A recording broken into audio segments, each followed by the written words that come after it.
spread like a wildfire. Alright, and ultimately it will lead to the destruction of organization. So enough care should be taken regarding the working of informal organizations.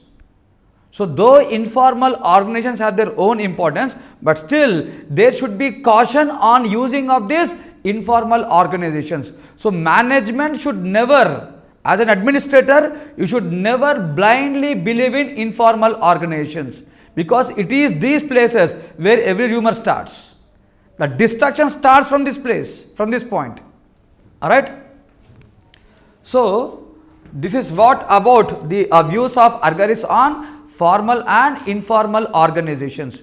So for him, formal organizations create excessive domination on the individual.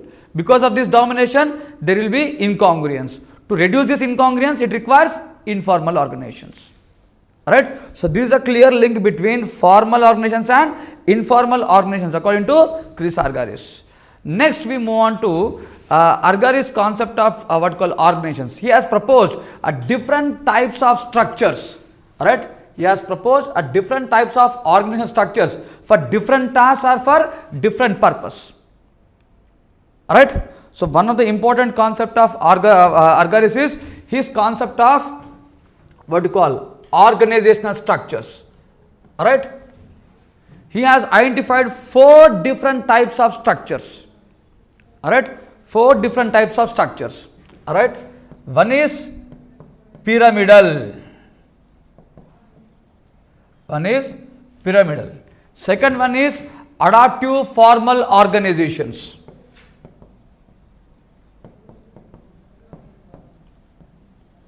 Adaptive formal organizations. Third one is, alright, participative organizations. Alright, and fourth one is matrix structures. Fourth one is matrix structures. Remember, this discussion is very, very helpful for your next chapter. That is the 4th chapter. That is, we have the chapter on theories of organization. Alright, you can use this views of argyris directly in the topic of theories of organization. Alright, so he has recommended, right? He has recommended 4 different types of structures, right, for performing different purpose. Remember, it is the purpose of organization. It is the ultimate objective, the goal that will determine the nature of organization. So remember, when we talk about kind of structure that is required, what kind of organizations are required, what kind of structures are required.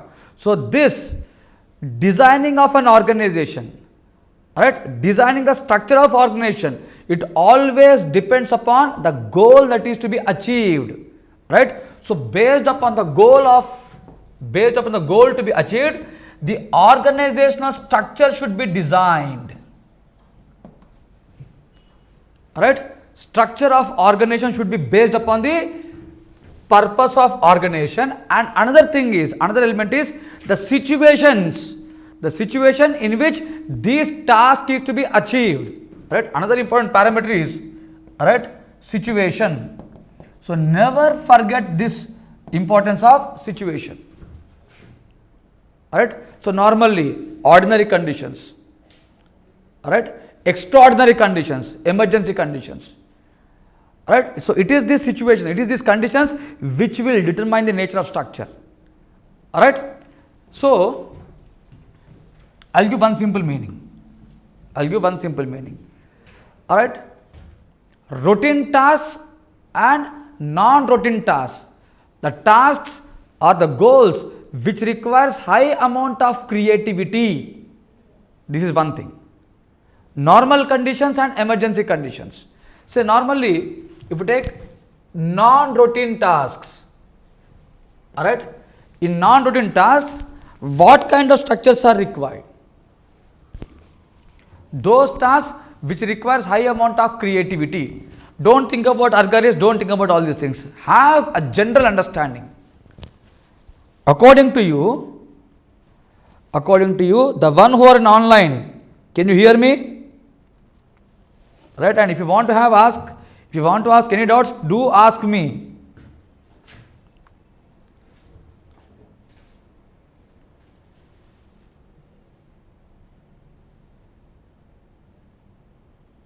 All right.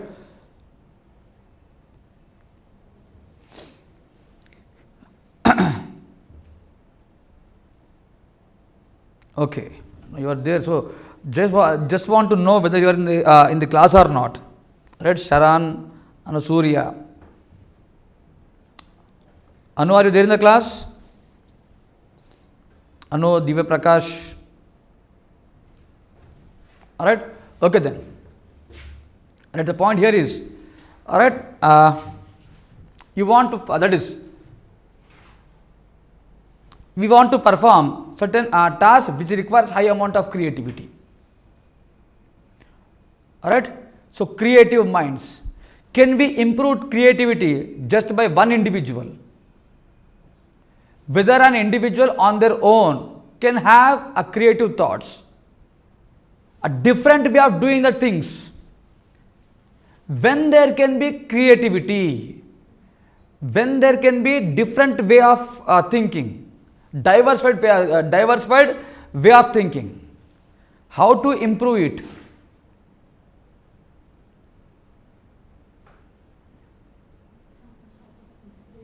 Some sort of inspirations, right? Okay. Still gaining knowledge, all right? So creativity increases. You can improve creativity by way of acquiring knowledge. Okay then. So from whom? How to acquire knowledge? I have my way of thought. You have your way of thought. You have your way of thought. So if I club all these different ways, can I choose or can I bring the best way? Can I develop a new way of thinking? Alright. So without interaction, without allowing the others to participate along with me, can I design a new way of doing the task?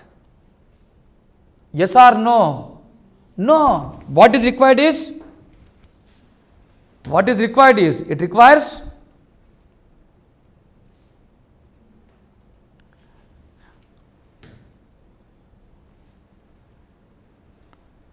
requires participation of different minds. It requires participation of different minds. So now what kind of organizations are required? Those organizations which allows participation of all. Simply if you take traditional organizations, that is those organization structures which are based upon Weberian lines, where there is clear hierarchy, where there is bureaucracy, that is where there is superior subordinate relationships. Alright, in such a kind of organizations, will there be any creative thinking?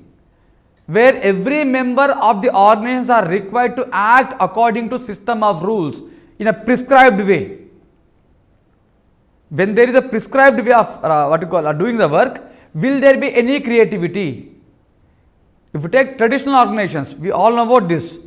Traditional organizations are based upon Weberian bureaucracy. That is, they are organized on bureaucratic lines.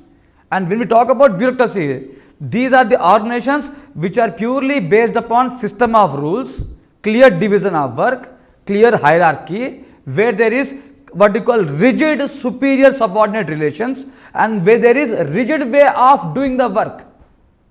Now, if this is the case, whether these kind of organizations, can they promote, can they help in having creative thinking, or in doing in using a novel way?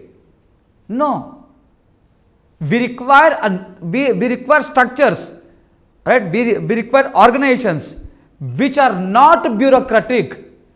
So only those organizations which allows participation, it is that kind of organizations, it is that kind of structures which will promote, or which will allow to achieve the tasks.